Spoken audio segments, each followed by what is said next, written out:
Welcome to the Startup Espresso. I'm Hall T. Martin, the host of the show, where we talk about raising funding for your startup and the time it takes to have an espresso. I hope you enjoy this episode.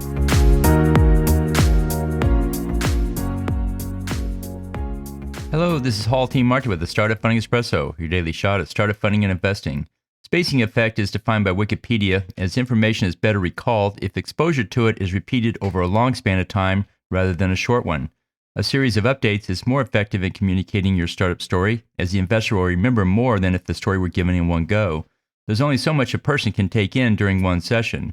By spreading it over time and in smaller amounts, an investor can absorb the information and retain it better. Use a variety of communication methods such as email, conference calls, as well as formal pitches. Tie the pitch to real-world situations and events, as this will drive home the message.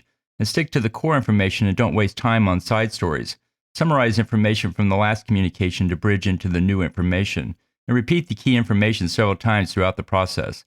The more the investor remembers about your startup pitch, the better. Thank you for joining us for the Startup Funding Espresso, where we help startups and investors connect for funding. Let's go start listening to today. Hall T. Martin is the director of Investor Connect, which is a 501c3 nonprofit dedicated to the education of investors for early-stage funding. All opinions expressed by Hall and podcast guests are solely their own opinions and do not reflect the opinion of Investor Connect. This podcast is for informational purposes only and should not be relied upon as a basis for investment decisions.